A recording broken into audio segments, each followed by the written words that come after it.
यो हो बहसको साथमा कामना सेवा विकास बैंक, प्रगतिको आधार कामना सेवासँगको कारोबार। Presenting Nepal's first family scooter with revolutionary i3S technology, Hero Destiny. Garima Vikas Bank. Access to all.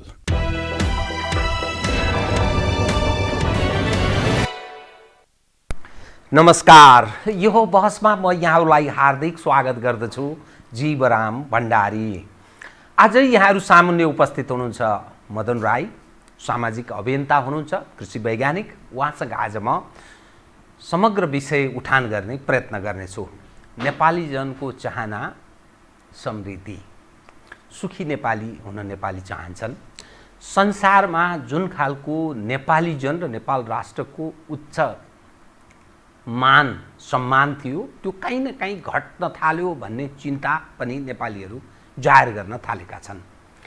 मूल समस्या हो के कहाँनिर हामी चुक्यौँ र अब के गरिनुपर्छ। अलि राजनीतिक मात्रै विषयभन्दा अलि फरक ढङ्गले मानवीय पक्ष, विकाससँग सम्बन्धित पक्ष, समृद्धिका विषयलाई म उठान गर्ने प्रयत्न गर्नेछु।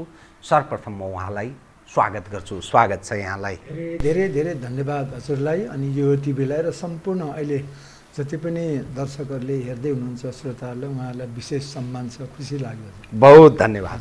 अब म यहाँसँग हाम्रो चाहना निरन्तर नेपालीहरूको सहज जीवनयापन रह्यो। जीवनयापन रह्यो भन्ने कुरा आधार कहाँबाट थाहा लाग्छ भने हामी लाहुरे संस्कृति विकास गऱ्यौँ। यहाँकोले नपुगेर सायद त्यो अभावले कतै न कतै विदेश हामी जाने प्रयत्न गऱ्यौँ। 70 देखि 80 लाख मानिस अहिले पनि नेपाली नागरिक विदेशमा रोजगारीका लागि गएका छन्। त्यो कहीँ न कहीँ आफ्ना चाहनाहरूलाई पुरा गर्ने त्यो पक्ष त्यसैसँग सायद यो केन्द्रित छ। अनि यत्रो परिवर्तन ठुलो ल्यायौँ हामीले, परिवर्तन भनेर भन्छौँ कि गौरव गर्छन् हाम्रो राजनीतिक नेतृत्व पङ्क्तिका मानिसहरू। पेसा कृषि प्रधान भनिने देश, पेसा लेख्ने हो भने लाख सङ्ख्याका मानिसहरू पेसा राजनीति लेख्छन्। कृषि प्रधान भन्दा राजनीति प्रधान देश अब कृषि प्रधानबाट मोडिएर राजनीतिक प्रधानतर्फ उन्मुख छ। यसकारण मैले यो भनेको दाबी गर्छन् नै यो कम्युनिस्ट हौँ भन्नेहरू झन्डै 10औं लाख हाम्रा क्रियाशील सदस्य छन्। क्रियाशील भनेको त्यो मासिक सङ्गठित मासिक उनीहरूलाई कहीँ कहीँ सुविधा पनि प्राप्त हुन्छ। काङ्ग्रेस त्यस्तै गरी दाबी गर्छ, अरू साना पार्टीहरू पनि यति गर्दा लाखौँ लाख मानिसहरू राजनीतिमा निर्भर छन्। त्यसैबाट गुजारा चल्छ। हामीले के चाहेको, हामी कहाँ प्रवेश गऱ्यौँ, मैले यहीँबाट सुरु गरेँ कृपया। अब यो समग्रमा भन्दाखेरि चाहिँ मैले देखेको संसारमा नेपाली मात्र होइन, मान्छे मानव प्राणी जुन छौँ हामी, मान्छे नै समग्रमा बिग्रिरहेको छ, बिग्रँदैछ। एकदमै ठुलो बिगार भइसकेको छ कि तपाईँको मानव मात्रै होइन प्राणी जगतै ध्वस्त हुँदैछ।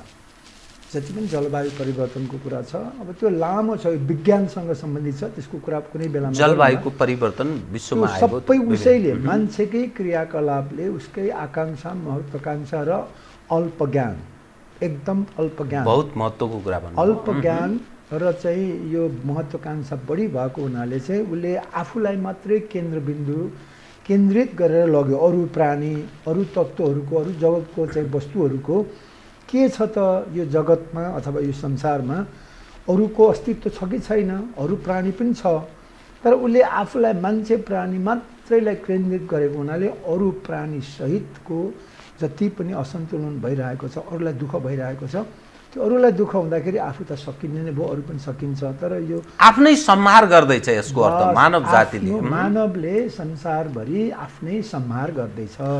यसको अर्थ समग्र प्राणी जगतलाई समाप्त पार्ने प्रयत्नमा लागिरहेको, जानेर या नजानेर, के कारण यो होइन। यसो छ नि, उसको के अरे नजानेरै बहुमत हो होइन, थोरै जानेर र लोभ गरेर बढी। यो बुद्धको देश, संसारमा सुकरातको देश, अथवा यो थुप्रै पूर्वज हाम्रो पुर्खाहरूले त भनिरहेको छ नि, लोभ किन गर्छौ।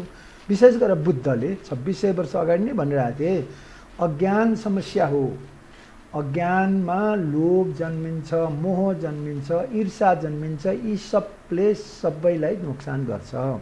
त्यस कारणले यसलाई मेट्नुपर्छ र ज्ञान बढाऊ। जीवन र जगत बुझ के हो। यो व्याख्या गर्दा लामो हुन्छ, तर यो विज्ञानसँग सम्बन्धित छ। त्यस बेला अब भनौँ न, अब बुद्ध, सुक्रात, त्यसमा दर्शन शास्त्रीहरू भनौँ अथवा देखेको जगत र जीवन बुझेकाहरूले चाहिँ त्यस बेला छ्याङ्ग सरल भाषामा भनेका छन्। गीतामा त्यही छ होइन, बुद्धको अब सन्देशमा त्यही छ, के अरे छिमेकीलाई माया गर भनेर चाहिँ बाइबलमा त्यही छ। सबै कुरा त्यस कारणले गर्दाखेरि यो लामो कुरा छ बताउँदाखेरि, तर संसारमा अहिलेको रूपमा नेपाली मात्रै होइन कि संसारकै मान्छेहरूले संसारै ध्वस्त बनाउन लाग्यो। प्राणी संसार अरू त हुँदैन, वस्तु त उसले केही गर्न सक्दैन, तर जीवलाई चाहिँ खत्तम बनाउँछ। तपाईँ आफै जीवराम होइन, जीव सबै खत्तम हुँदैछ। त्यसमा नेपाली चाहिँ के हो भने नेपालीको गल्ती चाहिँ हामी यो संसार सबै मान्छेले गर्दा अन्तर्निर्भर, प्राकृतिक रूपमा पनि अन्तर्निर्भर हो। त्यसै कारणले एक्लै बाँच्न सक्दैन, एकअर्का बीच निर्भर भएर हिँड्ने त्यो सामूहिक। तपाईँले मलाई केही, मैले तपाईँलाई केही भनेपछि त्यहाँ एक व्यक्ति, परिवार र समाज हुन्छ। त्यो भनेको त अन्तर्निर्भर हो होइन, सुरुको जन्मै नै हो। तर बिचमा प्रविधिले, विज्ञान र प्रविधिको ज्ञान र विकासले गर्दाखेरि बढी नै अन्तर्निर्भर भयो होइन। त्यो अन्तर्निर्भर अहिलेको विश्वमा नेपाल चाहिँ परनिर्भर हुँदैछ।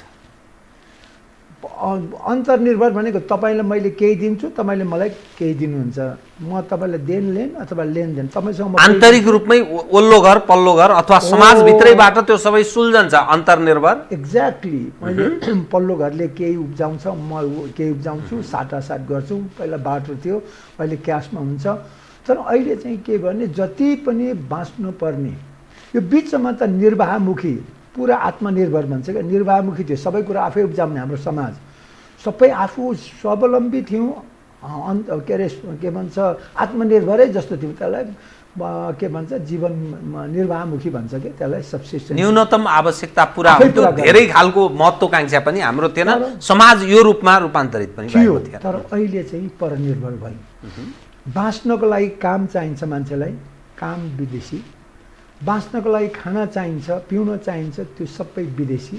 लाउन चाहिन्छ विदेशी, घरबास चाहिन्छ विदेशी, माल सामान चलाउन चाहिन्छ विदेशी। तपाईँले यहाँ यो कोठामा, तपाईँको जिउ र मेरो जिउमा र यो कोठामा कुनै पनि चिज नेपाली छैन। यो हो खतरनाक कुरा। बहुत महत्त्वपूर्ण कुरा गर्नु। तपाईँले लगाएकोदेखि मैले लगाएकोदेखि यहाँ उपयोग गरेका हाम्रा प्रविधि प्राय सबै चिज केही पनि छैन। यही हो प्रत्येक नेपालीले बुझ्नुपर्ने कि आफ्नो भान्सामा हेर के छ नेपाली, आफ्नो जिउमा हेर के छ नेपाली, आफ्नो घर वरिपरि आकाश धरतीमा हेर के छ नेपाली। त्यसपछि मात्रै आफू नेपाली हो कि परनिर्भर नेपाली हो। आत्मनिर्भर होइन कि अन्तर्निर्भर नेपाली हो कि परनिर्भर नेपाली हो। यहाँबाट के जाँदैछ विदेशमा, यो सबै विदेशी हो भने हाम्रो विदेशमा के छ? निर्यात हामी के गर्छौँ, आयात कति हदमा, कुन तहमा भएको छ? अहिलेको खतरनाक, भयङ्कर खतरनाक, जतिसुकै ठुलो प्रधानमन्त्री, जतिसुकै करोडको गाडी चढोस् यहाँ नेपालीले, सरकारले, जो ठुलो मान्छे होस्, नेपाल चाहिँ सानोभन्दा सानोभन्दा सानोभन्दा सानोभन्दा अति धेरै खतरनाक अवस्थामा परनिर्भर हुँदैछ।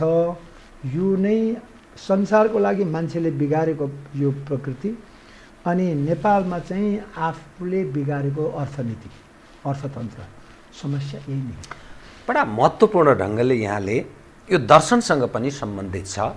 जब समाजमा अलि नबुझ्ने मानिसहरू, त्यस्ता व्यक्तिहरूको वर्चस्व कायम हुन्छ, त्यसका लागि नायक चाहिन्छ हैन। त्यसमा कोही आफै स्थापित हुन्छन्, कोही पढेर हुन्छन्, कोही परेर पनि नायक हुन्छन्, र त्यसले समाजलाई सत्मार्गमा डोर्याउने प्रयत्न गर्छ। नेपालकै सन्दर्भमा पटक पटक ठुला परिवर्तनहरू भएका छन् र जनले, नेपाली जनताले नायक जस्तो पनि ठानेका। अनि यत्रो परिवर्तन जुन पटक पटक भएको, त्यो आकाङ्क्षालाई सम्बोधन किन गर्न नसक्या? र जब मानिसमा ज्ञानको अभाव हुन्छ अनि समाजको अगुवा गर्नेहरूले यो अभाव यो समस्या जसरी यहाँले स्पष्ट पार्ने प्रयत्न गर्नुभयो नि, हामी जति उपयोग गरिरहेका छौँ, हाम्रो परनिर्भरता यो ढङ्गले बढेको छ, हाम्रो चाहिँ के प्रयोग गरिरहेछौँ भन्दा केही पनि छैन भनेपछि हाम्रो परनिर्भरता यो हाम्रो मुलुकको निरन्तरताका लागि खतरनाक हो र हाम्रो परम्परा, मूल्य, मान्यता, संस्कृति, संस्कार स्वाहा हुने बाटोमा उन्मुख छ भन्ने अर्थ लाग्छ। अनि स्थापित भएको जनताले चयन गरेको परिवर्तनको ख्वाब देखाएर प्रलोभन दिएर यो रूपमा स्थापित भएको पक्षले त्यो किन सम्बोधन गर्न नसक्या? कहाँ समस्या कहाँ रह्यो? हो, कुरो यहाँनिर नै हो। अब यो 5000 वर्षको नेपालको इतिहास हेर्दाखेरि विभिन्न के अरे घटनाहरू, परिघटनाहरू भएको छन्। सबै घटनाहरू आफ्नो समयअनुसारको थियो, ठिकै छ। तत्कालीन गणतन्त्रको जुन एउटा ठुलो लडाइँ थियो, जनताले साथ दिएर राजतन्त्र समाप्त भएर गणतन्त्र आयो, यो चाहिँ अहिले आधुनिक युगको ठिक कुरा, ठिक एक्सन हो, त्यो ठिक कर्म हो। जनताले साथ दिए, नेतृत्वले जो अब बाबुराम भट्टराईको विचारमा प्रचण्डजीहरू सबै लागेर जनयुद्ध भने पनि जे भए पनि परिवर्तनकारी भूमिका थियो, त्यो लेटेस्ट हो। त्योभन्दा अगाडिको कम्तीमा पनि अब के अरे लोकतन्त्र हुनुपर्छ भनेर राजासहितको भए पनि लोकतन्त्र, लोककै शासन हुनुपर्छ भन्ने, त्योभन्दा अगाडि राणातन्त्र समाप्त गर्ने सबै कुरा घटनाक्रमहरू नराम्रो होइनन्। ठिक समयमा ठिकै संसारभरि घटेका घटनाहरू नेपालमा पनि घट्यो। नेपाली जनताले साथ दियो, नेपाली जनताले केही पनि गल्ती गरेको छैन। तदनुरूप परिवर्तनमा अहम भूमिका निभायो नेपालीले, साथ दियो। प्रत्येक घटनामा नेपालीले साथ दिएको छ। तर यो बिचमा अहिले आएर छन् यस्तो भइरहन्छ, मान्छेको हो नि। अब मैले भनिहालेँ नि, लोभी पापी अज्ञानीहरू बढी लोभ गर्छन्, बुद्धले भनेकै छन्, उनकै देश हो। अज्ञानीहरू बढी मोह गर्छन्, अज्ञानी बढी ईर्षा गर्छन्, त्यसै कारणले त्यही नै हो लडाइँ झगडा हुने र दुःख हुने। अहिले यो क्षणिक दुःख हो नेपालमा। 46 सालपछि 64 सालपछिको अहिले यो चाहिँ अब हुन त यति लामो ट्रान्जिसन भन्छ नि, सङ्क्रमण पर्ने हो, तर भइरहेको छ र एउटा पाठकै रूपमा भएछ। जुन अहिले तत्काल जुन ओलीजीले असाध्यै ठुलो यो नमुना देखाउनु भएको छ होइन, लोकतन्त्रमा गणतन्त्र, सङ्घीयता, समावेशिता र धर्मनिरपेक्षता, यिनीहरू असाध्यै महत्त्वपूर्ण खम्बाहरू हुन् के समृद्धिको लागि। हरेकलाई समान, सबै नेपाली, सबै मानव समान हो भन्नको निमित्त यो प्रणाली सबैभन्दा उत्तम हो। यति उत्तम व्यवस्था र संविधानको व्यवस्था हुँदाहुँदै पनि हाम्रो अहिलेको प्रधानमन्त्रीज्यूले चाहिँ अति धेरै त्यो आफै मात्रै ठुलो हो, मेरो दल मात्रै ठुलो हो, मभन्दा मैले जे गरे पनि हुन्छ भनेर उहाँले यो लोकतन्त्रलाई, गणतन्त्रलाई मन परितन्त्र, निरङ्कुश तन्त्र, गणतन्त्र त मन परितन्त्र हुँदैन होइन, त्यो चाहिँ अहिले देखाउनु भयो। सबभन्दा दुर्भाग्य अहिलेको एउटा उदाहरण हो, त्यो पनि पाठै हो नि त। तर दुर्भाग्य के भने तिनलाई चिर्नको निमित्त, यिनको के अरे जुन गलत कर्मलाई चिर्नको निमित्त दलहरू कोही पनि तयार भइरहेका छैनन्। यति बेला नेपाली काङ्ग्रेसले यति नराम्रो दाउ, नराम्रो के अरे के भन्छ अब समय गुजार्दैछ।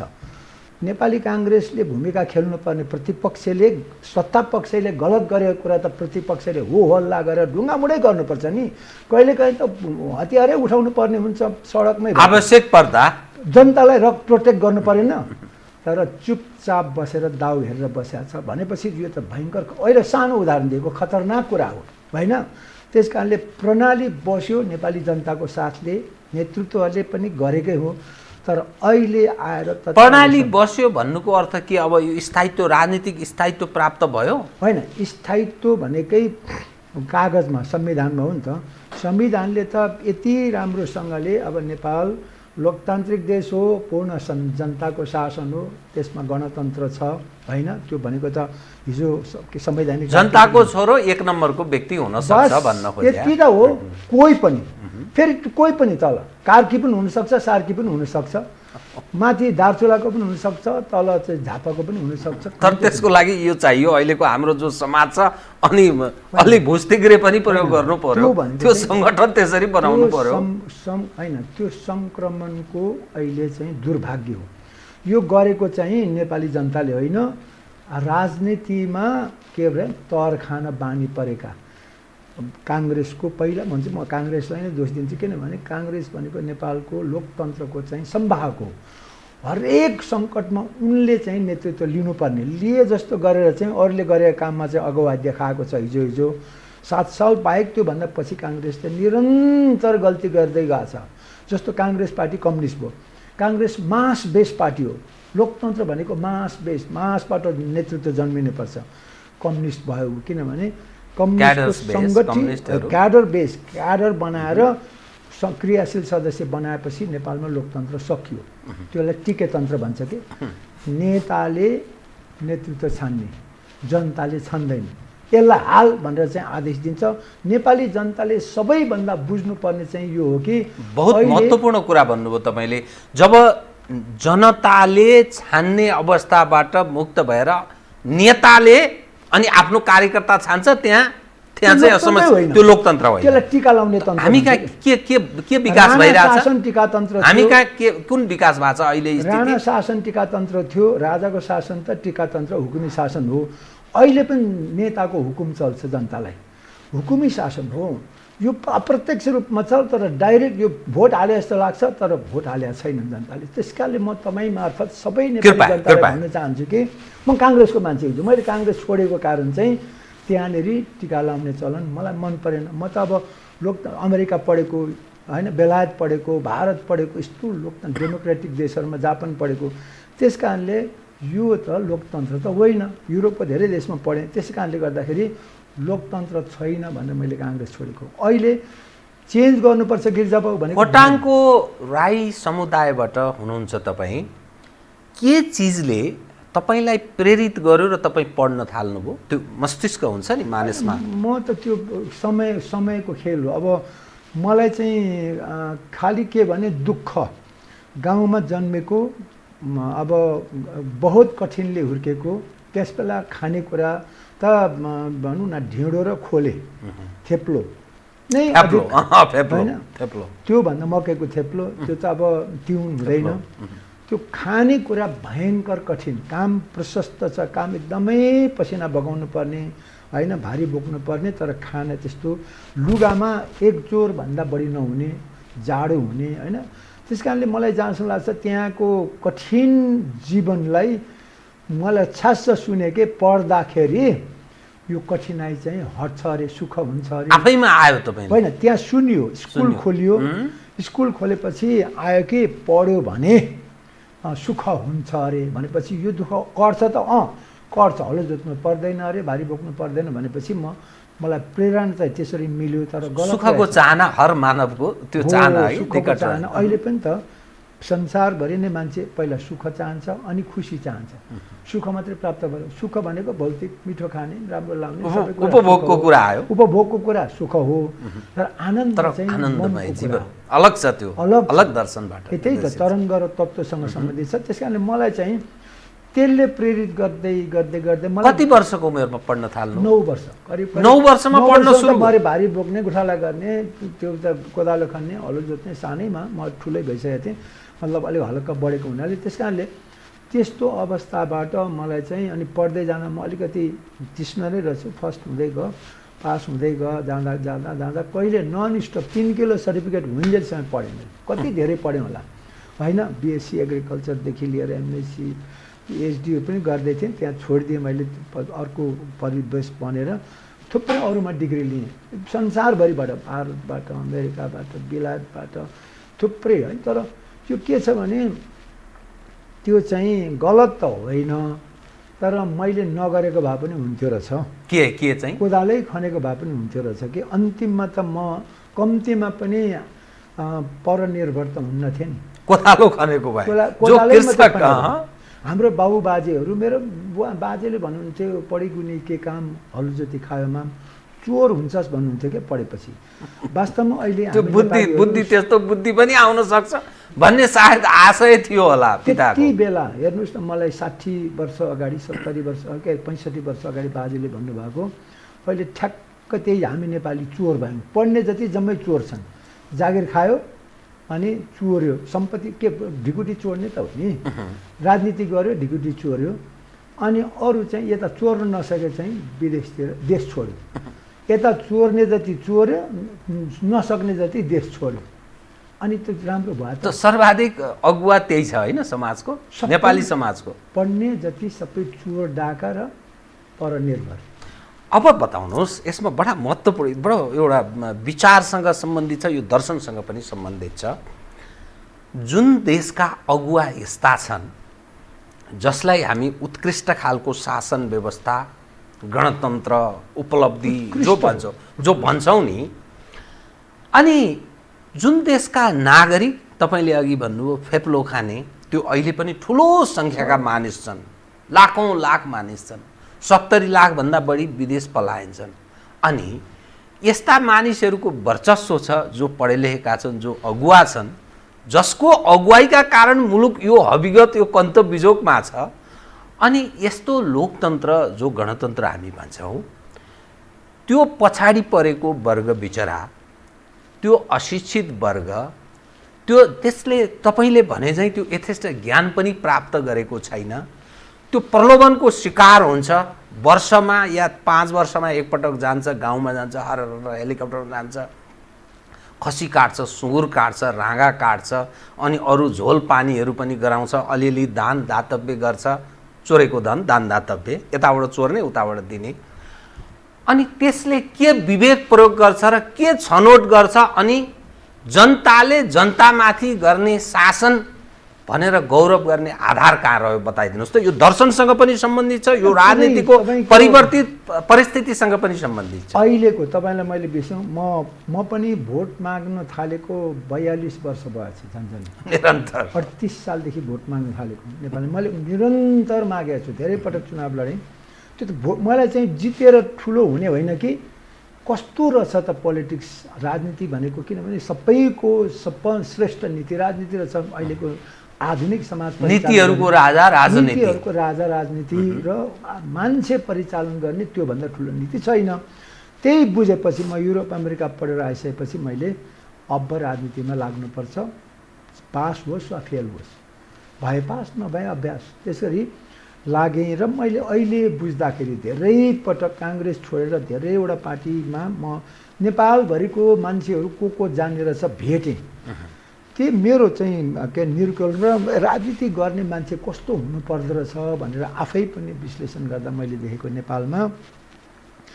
नेपालमा क्रान्ति गर्न सक्ने होइन क्रान्ति गरेकाहरू यस्तो चाहिँ तपाईँको करिब धेरै सङ्ख्यामा रहेछन् क्रान्ति भनेको चाहिँ खोस्नु हो लड्नु हो ढुङ्गा हान्नु हो आँट गर्ने के लड्ने आँट गर्ने इँटा हान्ने ढुङ्गा हान्ने टायर बाल्ने गएर जुझ्ने बन्दुक हान्ने यस्तो चाहिँ एक थरी रहेछ त्यो बलको काम त्यो आँटसँग बुद्धि चाहिँ कम छ बल बढी एक्ज्याक्टली तर निर्माण मैले भने नि एउटा घर भत्काउनुको लागि बाख्रा भेडा गधा घोडादेखि लिएर जान्ने नजान्ने अपाङ्ग सपाङ्ग पढेको नपढेको सबैले सक्छ घर भत्काउनु यता गऱ्यो हात खुट्टा चलाएर जिउ चलाएर तर त्यो बनाउनु त्यो घर चाहिँ 10 जनाले 10 दिनमा भत्काउँछ एउटा 3 तले घर तर त्यो घर बनाउनलाई 10 जनाले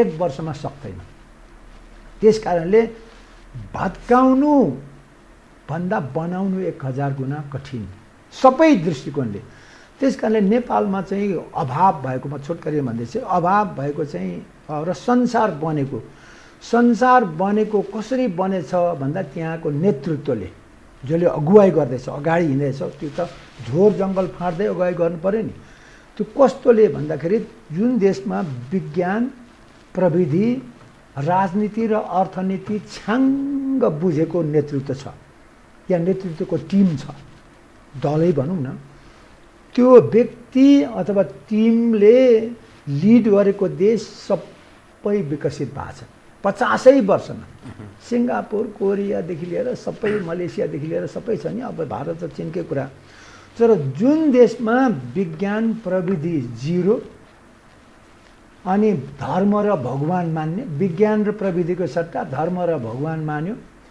जात मान्यो संस्कृति मान्यो होइन, त्यसलाई चाहिँ मूल मन्त्र मान्यो। अनि राजनीति भनेको चाहिँ ठुलो हुने मान्यो। अर्थनीति आफूलाई आफ्नो अहङ्कार देखाउने, राजनीति भनेको चिनिस म ठुलो भनेर देखाउने त्यो हतियार मान्यो। अर्थनीति भनेको आफू र आफ्नो सन्तान 7 पुस्ताले खान पुग्ने मान्यो। यो त जम्मै धर्म संस्कृतिसँग जोडिएको कुरा। हिजो राजाहरूको व्यवस्था हो नि त्यो त। नेपालमा राजा र राणाको शासन गएकै छैन र नेपालमा बाबुराम भट्टराई बाहेक म चुनौती दिन्छु तपाईँकै अगाडि, कृपया विज्ञान प्रविधि राजनीति र अर्थनीतिको अर्थ र त्यसको सम्बन्धहरू बारेमा अरू कसैलाई मेरो अगाडि तपाईँले राख्नुहोस्, म 10,000 घन्टा बहस गर्न चाहन्छु र प्रमाणित गरेर देखाउन चाहन्छु कि तपाईँसँग छैन त्यो ज्ञान। तपाईँ विज्ञान जान्नुहुन्न, धर्म पछाडि लाग्नुहुन्छ। तपाईँ प्रविधि जान्नुहुन्न, भगवान पछाडि लाग्नुहुन्छ। प्रविधि भनेको त विज्ञान भनेको तत्त्व, तरङ्ग, पञ्चतत्त्व, पञ्चबिरुवा, पञ्चप्राणी र पञ्च अङ्गहरूको ज्ञानलाई नै विज्ञान भन्छ। यो हाम्रो जीवनै यति त हो होइन, जीवन र जगत त यति त हो। त्यो चाहिँ समयसँग सम्बन्धित, पूर्ण रूपमा बुझ्ने र जान्ने।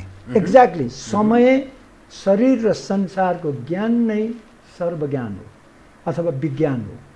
यो जान्ने त एकजना पनि छैन। बाबुराम चाहिँ जान्दछन् है। मैले अब उनलाई मेरो नेता भनेर प्रशंसा गरेँ। मभन्दा 5 वर्ष कान्छा मान्छेहरू होइन, मेरो देखाइमा त म त हेपेर पनि भन्छु। तर जान्ने मान्छे खोज्दा नेपालमा कसलाई भेटिनँ, बुझिनँ। तर देखेको मैले उनले केही जान्दछन्। पुरै तुलनात्मक तपाईँलाई अरू तुलना गर्दा बाबुराममा त्यो क्षमता छ। केही वैज्ञानिक हुन्, पढेका वैज्ञानिक, गरेका वैज्ञानिक र बुझेको वैज्ञानिक, भोगेको वैज्ञानिक होइन।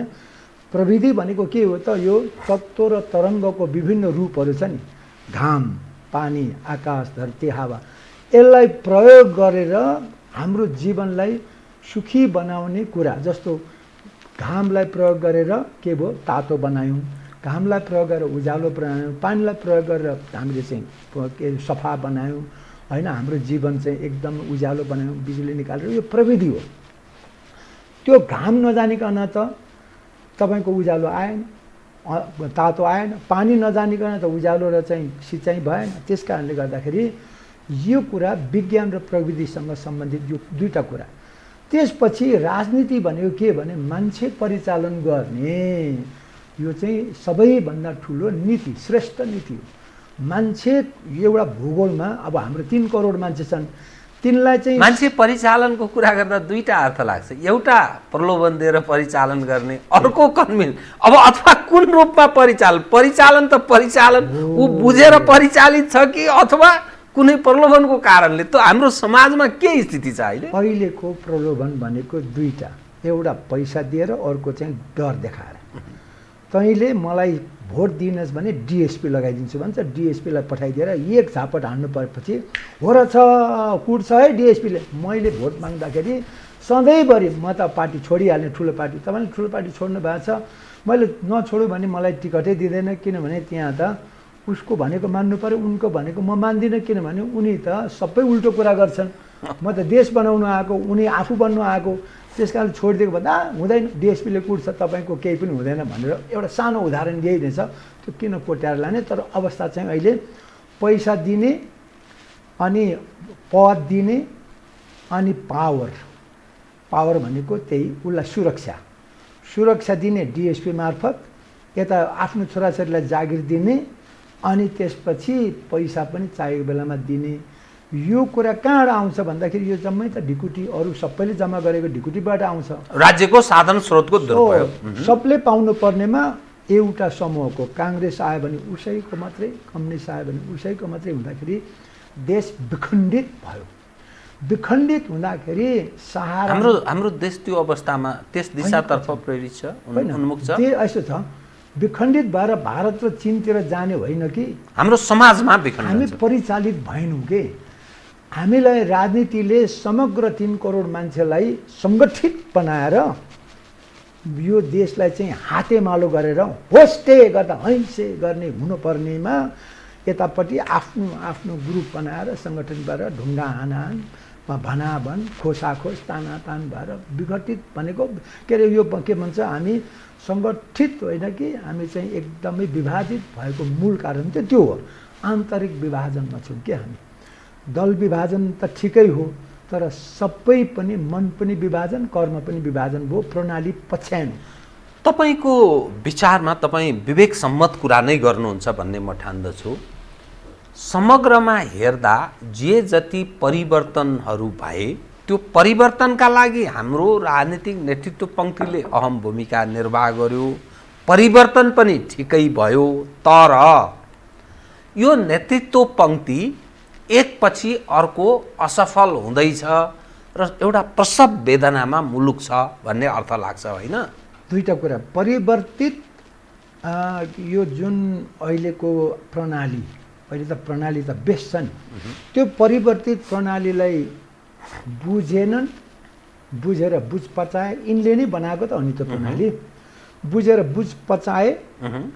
अर्को कुरा चाहिँ के भने यिनीले छ्याङ्ग बुझेनन् र बुझ्ने मान्छे बाबुराम भट्टराई थिए, यिनले जिम्मेवारी पाउँदै पाएनन् दिने। किनभने नबुझ्नेको सङ्ख्या 79, बुझ्नेको सङ्ख्या 1 भएपछि के भयो त त्यो चाहिँ बहुमतको शासन भयो। त्यसमा चाहिँ फेरि कस्तो भने त्यसै कारण त अहिले प्रणाली चेन्जमा अब यसमा निर्वाचन प्रणाली चेन्ज हुनुपर्छ, टिके तन्त्र होइन।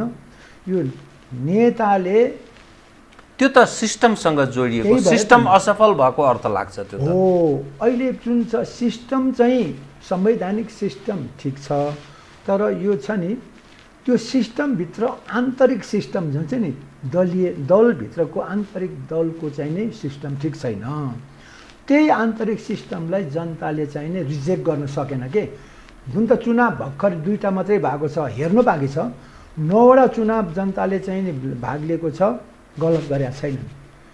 ठिकै होला नि त भने होला कि भनेर चाहिँ यो के ओलीलाई दिएको हो नि त। कम्युनिस्टहरूले 70 वर्षदेखि दुःख गरेका छन्, यिनलाई पनि दिउँ भनेर दिएको। कम्युनिस्टलाई विश्वास गरेका छैन 9वटा चुनावमा, यही मात्रै हो। काङ्ग्रेससँगै विश्वास गरेछ तर काङ्ग्रेस त गइबार भइसक्यो नेतृत्वले। त्यसै कारणले गर्दाखेरि अब यो आउने 2 चुनावमा अझै भद्रगोल हुन्छ, गडबड हुन्छ। किनभने जनता अझै कन्फ्युजनमा छ। निर्णय त गर्लान् तर अझै त्यो आन्तरिक पार्टीभित्र तपाईँको आन्तरिक लोकतन्त्र भएन भने गगन थापाहरू कहिले आउनै सक्दैन, अथवा राम्रो मान्छेहरू कहिले आउनै सक्दैन। कम्युनिस्टमा त झनै सक्दैन। त्यो तलको नेतृत्व छ नि, युवादेखि लिएर जान्ने भनौँ न। अब जस्तो अमेरिकामा 41-42 वर्षमा ओबामा राष्ट्रपति भए, त्यो पनि कालो मान्छे होइन। के अरे युकेमा पनि 41-42 वर्षमा चाहिँ हाम्रो ब्लेयर के अरे टोनी ब्लेयर सानै उमेरमा भयो नि त। यस्तो चाहिँ परिवेश नेपालमा आउनुको निमित्त पार्टीभित्र आन्तरिक लोकतन्त्र हुनुपर्छ र साँच्चीकै लोकतान्त्रिक चुनाव हुनु पर्यो कि जनताले छानेको नेता चाहिँ माथि आउनु पर्यो। त्यो पार्टी साथी भन्दैन। उदाहरणको लागि अमेरिकामा हिलरी क्लिन्टनलाई जिताउनुको निमित्त ऊ त डेमोक्रेट हो, कैयौँ रिपब्लिकन मान्छेले पार्टी के अरे जोइन गरे र सदस्य लिए डेमोक्रेटको र उसलाई भोट गरेर चाहिँ त्यो उम्मेदवार बनाए। त्यस्तो हुनुपर्छ कि त्यो राष्ट्रियता लोकतन्त्रको लागि चाहिँ नेपालीले मेरो पार्टी। यहाँ त अहिले त कस्तो भने 3 पुस्ते मान्छेहरू छन्। काङ्ग्रेसमा मेरो बाजे पनि काङ्ग्रेस, बाबु पनि काङ्ग्रेस, म पनि काङ्ग्रेस भन्छ। मेरो बाबु पनि काङ्ग्रेस, म पनि कम्युनिस्ट, म पनि कम्युनिस्ट भन्छ। त्यो समस्या त्यहीँनेरि हो कि कम्युनिस्ट र काङ्ग्रेसमा हामी लाग्यौँ, अब अहिले अर्को पार्टी बन्दैछ, त्यो होइन। सत्य के हो, आफ्नो पार्टीले गल्ती गर्दैछ भने अरूलाई भोट दिने क्षमता राख्नुपर्छ कि। बडा महत्त्वपूर्ण ठिक बुँदामा तपाईँ आउनुभयो, ठिक बुँदामा तपाईँ आउनुभयो। यसमा अलिकति म आम दर्शकलाई अलिक सम्बोधन होस् है तपाईँको तर्फबाट।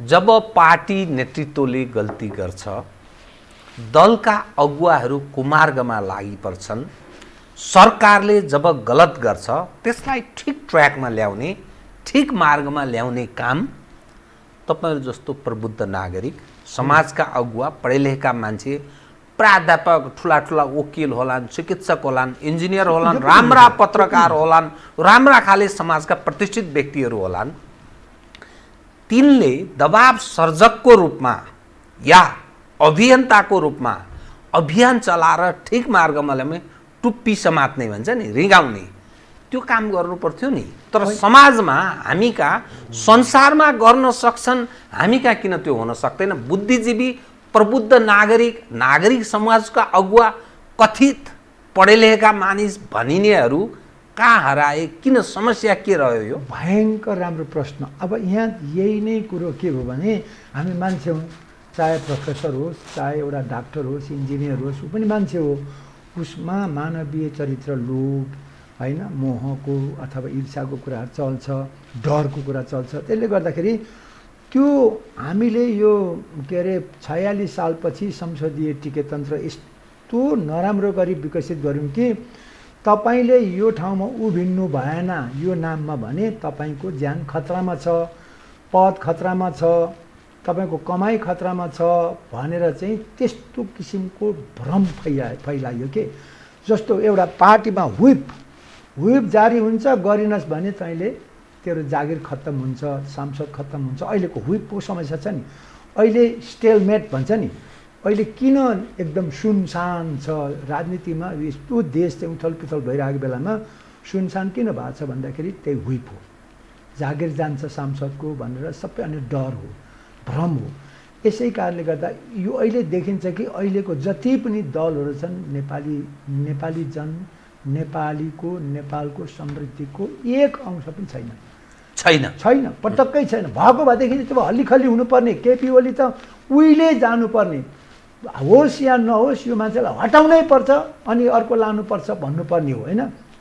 जे गरे पनि हेर्नुहोस् त 3 महिना 4 महिना चाहिँ मनपरी गरिरहेछ, अझै पनि भइरहेछ।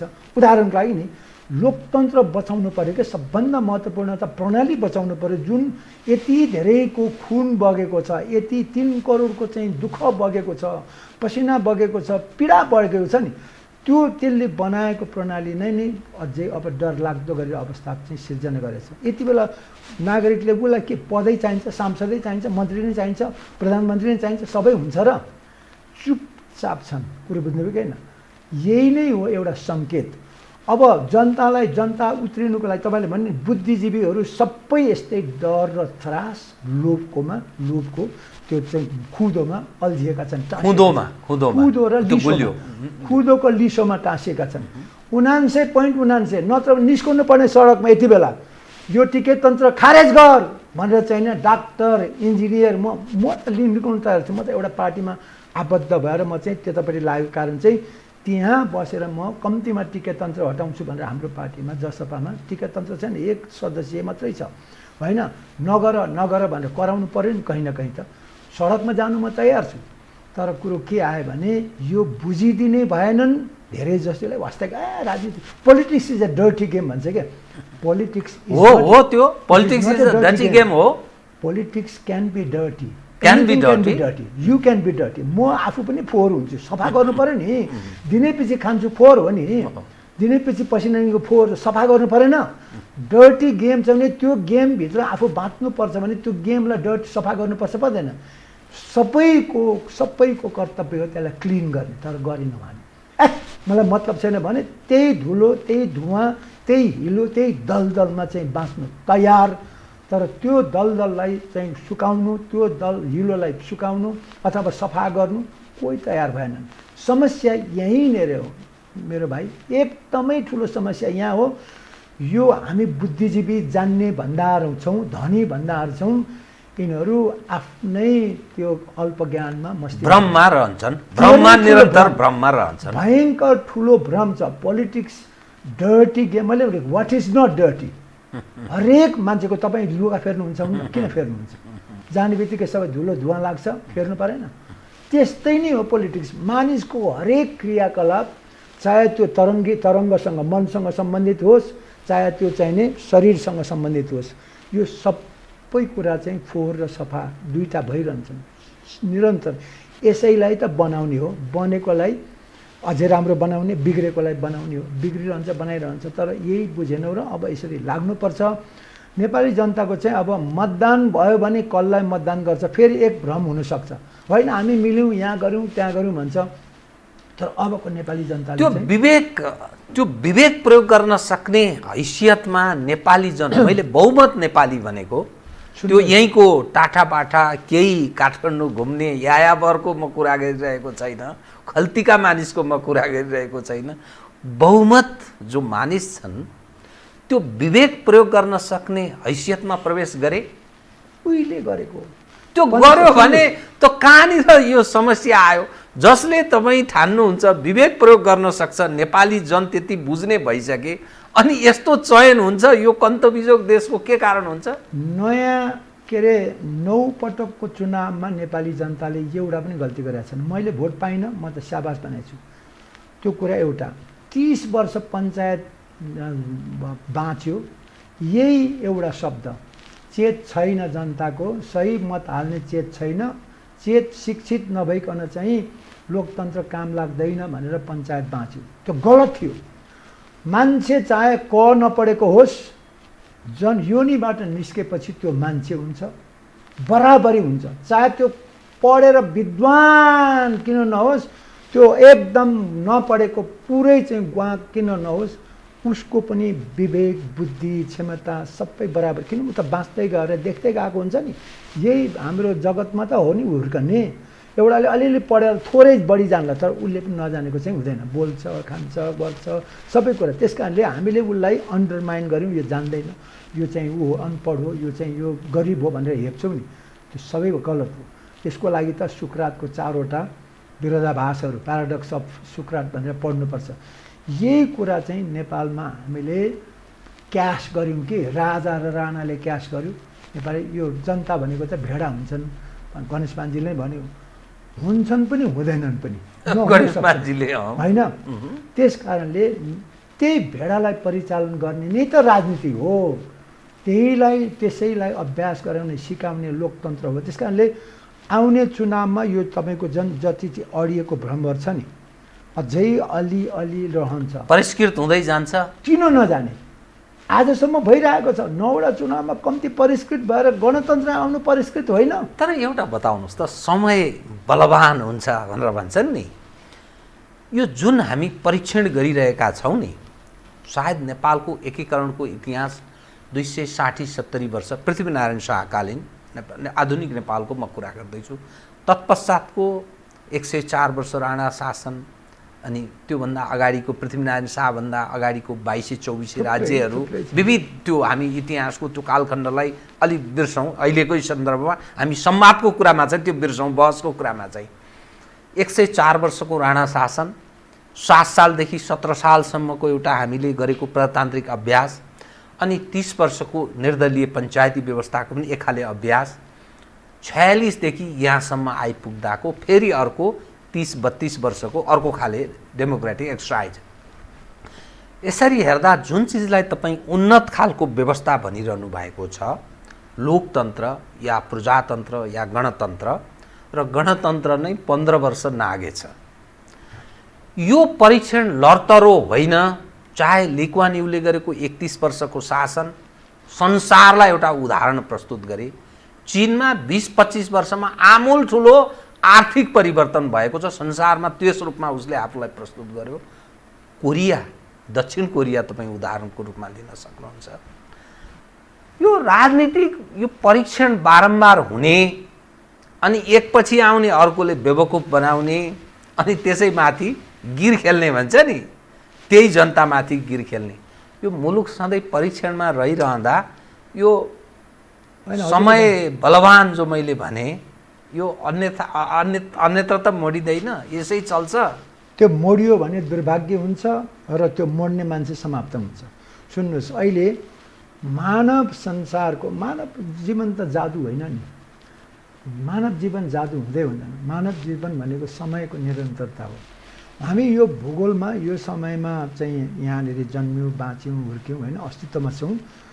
यसको जति पनि नेपालको जति इतिहास छ यो गलत छैन, र सबै घटनाहरू भएको छन् नि, पृथ्वीनारायण शाहको एकीकरण, राणाहरूको चाहिने जुन शासन, त्यसपछि आएर 7 सालको शासन, 17 सालको शासन, 46 सालको शासन, यिनीहरू नेपाली घटना होइनन् हजुर।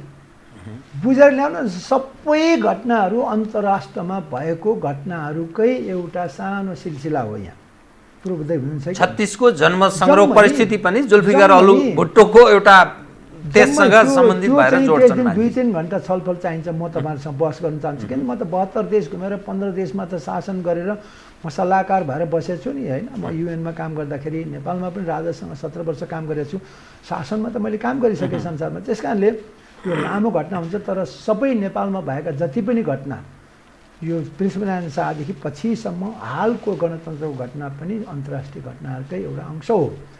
र नेपालमा चाहिँ अलिकति के भने भूगोल परिवेश शासनमा अलिकति ढिलो घटना भयो होइन, यो तुरुन्त जादु जस्तो परिवर्तन हुँदैन।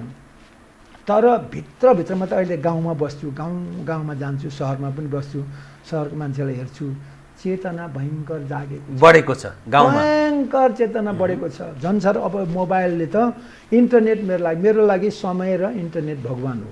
हेर्नुहोस् त, यो तपाईँको क्यामेरा भगवान हो। या सबैलाई खबर पुर्याउँदैछन्, यो कुरा त बुझ्छन्। अब हरेकको मोबाइलमा आएको छ, 1,60,00,000 त मान्छेहरू इन्टरनेटमा लिङ्क भइसकेका छ। यो नराम्रो काम होइन कि हाम्रो नेपालको सन्दर्भमा, हाम्रो नेपालको सन्दर्भमा। त्यस कारणले म चाहिँ आशावादी छु, समय लाग्छ।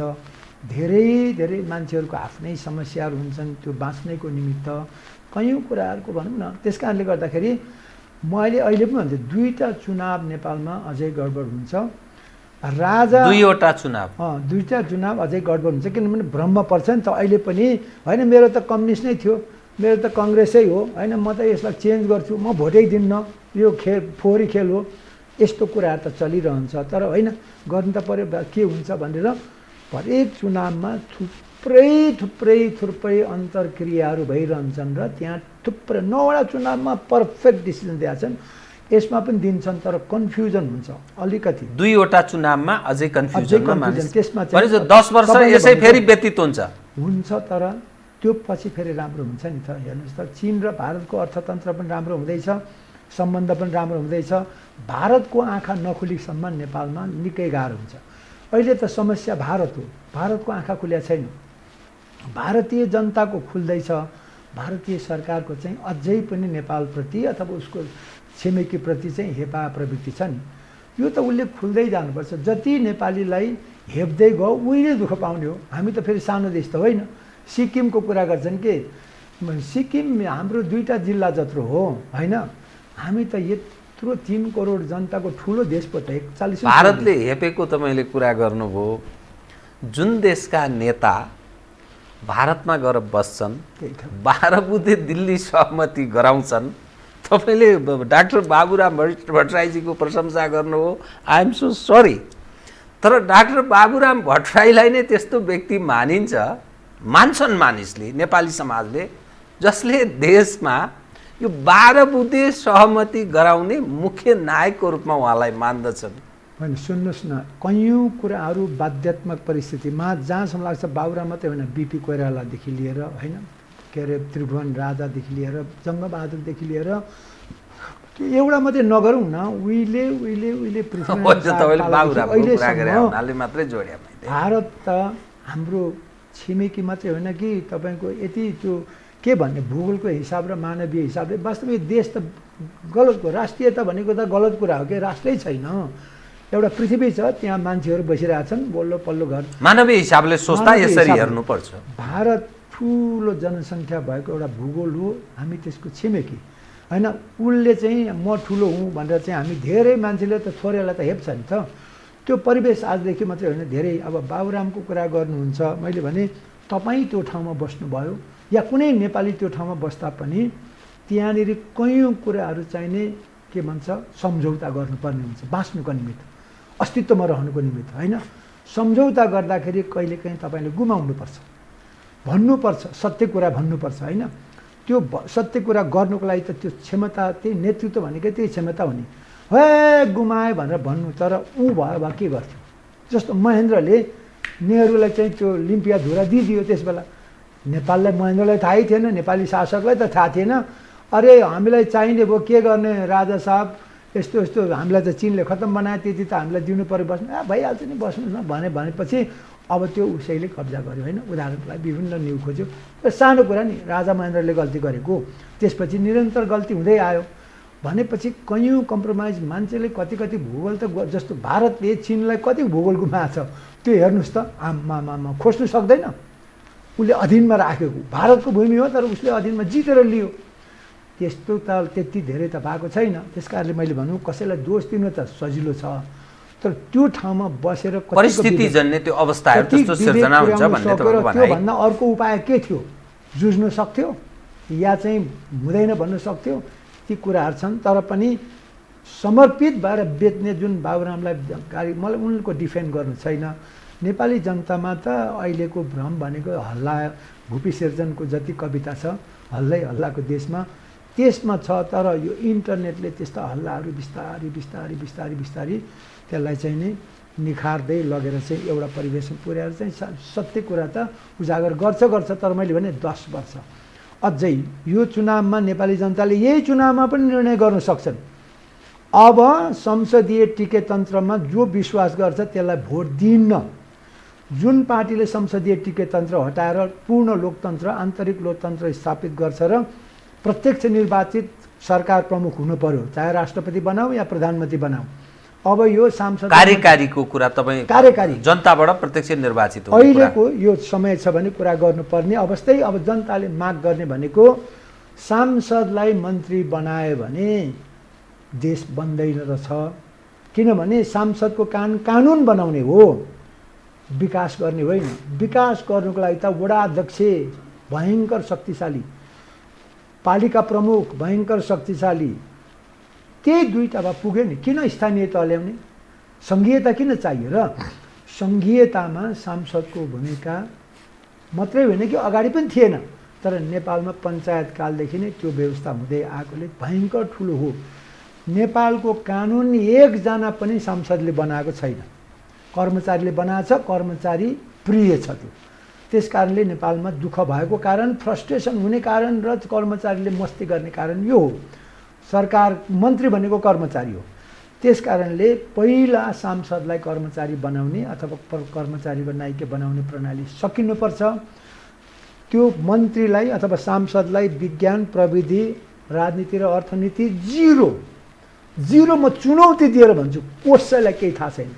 त्यस कारणले त्यो प्रणाली चेन्ज गरेर प्रत्यक्ष निर्वाचित राष्ट्रपति या प्रधानमन्त्री बनाएर उनले चाहिँ विज्ञहरूलाई त्यो झन् तानाशाही हुन सक्छ, तानाशाहको रूपमा रूपान्तरित हुन सक्छ तानाशाही हुन्छ। अमेरिकामा हेर्नुहोस् त राष्ट्रपति तानाशाही छ, तर 5 वर्षलाई। अर्को कुरो हुन्छ भने हुन्छ, त्यहाँ जानुपर्छ। संसद छ नि चेक गर्ने, किन राख्ने त सदन? सदनको अधीनमा हुन्छ नि सरकार त। सदनले गल्ती काम गर्यो भने अभियोग लाउन सक्छ नि त। महाअभियोग लाएपछि त्यसको बाउको बिहा देख्छ नि। त्यो त कल्पना गरेर यो हुन्छ यो हुँदैन, दुईटै कुरा हुन्छ नि। ऊ त्यो पर डाँडामा गयो भने सिक्नु घारी छ नजाउँ भिड छ भने होइन, सुन खानी र हिरा खानी पनि त होला नि। त्यसरी जानुपर्छ कि सुन र हिरा छ भनेर। अब विकल्प छैन, संसारभरि चलेको छ। तर निर्वाचित के अरे त्यो जुन छ नि कार्यकारी हुन्छ ऊ निरङ्कुश हुनैपर्छ। बदमासलाई त हलाउनु परेन, सज्जनलाई चाहिँ माया गर्नु परेन। यसको अर्थ त यो सिस्टममा परिवर्तनको कुरा आयो। एक्ज्याक्टली, सिस्टममा परिवर्तन नगरिकन नेपालको संसदीय टिकेतन्त्रमा 20,000 वर्षमा पनि विकास होइन विनाश मात्रै हुन्छ। यही व्यवस्थाभित्र सुधार सम्भव छैन। 1000 वर्षसम्ममा पनि नेपाल तलको तल बटममै जान्छ। म चुनौती 100,000% चुनौती दिन्छु कि अहिलेकै जस्तो काङ्ग्रेस र कम्युनिस्टले विकसित गरेको टिका लाउने, यसलाई भोट हाल भन्ने तन्त्र हुन्छ नि, लोकतन्त्र हुँदै हुँदैन, समृद्धि त असम्भव। र सांसद मन्त्री हुने जबसम्म व्यवस्था हुन्छ, कानुन बन्दैन, कानुन हुँदैन, लागू नै हुँदैन। अर्को कुरो विकास हुने त कुरै आउँदैन, खालि उसले भोटको लागि मात्रै, अनि पैसाको खेलमेल, अनि तिगडम, तानातान, हानाहान हुन्छ। केही एकले अर्कालाई तानेको हुन्छ, हुँदैन। त्यस कारणले अहिले नै प्रत्यक्ष निर्वाचित अहिले वडाध्यक्ष छ, प्रत्यक्ष निर्वाचित कार्यालय के अरे पालिका प्रमुख छ। त्यो राम्रो व्यवस्था हो नि, राम्रो हुँदैछ। त्यहाँ वडामा काम यति राम्रो भइरहेछ, त्यहाँ घुस खानै सक्दैन। तर पालिका चाहिँ के अरे यो सङ्घ छ नि, सिंहदरबार लगेर पालिकामा अड्काइदियो, हुँदैन। प्रत्येक वडालाई 50% बजेट चाहिँ नै पुर्याउनु पर्छ सिधै, र उसलाई चाहिँ नि कानुन र के अरे सहजीकरण गर्ने मात्रै हो। पालिका र प्रान्तको काम चाहिँ केवल मोनिटरिङ गर्ने, अनुगमन गर्ने, ठिक हुँदैछ कि होइन, सहजीकरण गर्ने मात्रै। के को लागि? समृद्धिको लागि। यहाँको मान्छेले कानुन बनाउने र ढिकुटीहरू सङ्कलन गरेर चाहिँ त्यसलाई व्यवस्थित तरिकाले तल तल पठाइदिने यति हो गर्नुपर्ने। तर यो कुरा कसलाई छ र? मतलब छैन, ठुलो हुनु पर्यो, गाडी चढ्नु पर्यो। साइकल चढ्ने क्षमता नभएको मान्छेलाई 1 करोडको गाडी चढाएर कहिले देश बन्छ? एउटा वडा अध्यक्ष अथवा एउटा पालिका प्रमुखको म अहिले पनि 450 को प्लास्टिक कुर्सीमा बस्छु। म धनी हुँ, जान्ने पनि हुँ, मलाई भइरहेछ एउटा सानो चक्टी राखेर। एउटा वडा अध्यक्षको अथवा पालिका प्रमुखको कुर्सी 50,000 1 लाखको छ। 10,000 भन्दा त सबै माथिको छ। सोफा किन चाहिन्छ? प्लास्टिकको कुर्सीहरू छ त गाउँले त्यहाँ के गफ गर्न बोलाउने हो र? एकछिन छलफल गर्न बोलाउने? यस्तो यस्तो जुन छ नि नहुनु पर्ने कुराहरू भइरहेको छ। हुनुपर्ने कुरा पटक्कै भएको छैन र अहिलेको यो प्रणाली नै हो दोषी। लज्जा शरणम होइन, जुन अवस्थामा छ, लाजमर्दो अवस्थामा छ। आमूल परिवर्तनको तपाईँले सन्देश प्रवाह गर्ने प्रयत्न गर्नुभयो, कार्यक्रममा पनि आइदिनु भयो। बहुत धन्यवाद। केही समय म अरू कुरा गर्न चाहन्थेँ, समयले यतिसम्म साथ दियो। फेरि पनि धन्यवाद। कुरा गर्दै जाउँला नि ल। बहुत धन्यवाद। धेरै नमस्कार छ, कति खुसी लाग्यो। धन्यवाद। धन्यवाद। आदरणीय दर्शकवृन्द, उहाँ हुनुहुन्थ्यो मदन राई, सामाजिक अभियन्ता। समसामयिक विषयलाई केन्द्रमा राखेर गरिएको कुराकानी। म सहित मेरो सम्पूर्ण युनिटलाई कार्यक्रमबाट बिदा दिनुहोस्। तर यो हो टेलिभिजन, हेर्दै रहनुहोला। नमस्कार।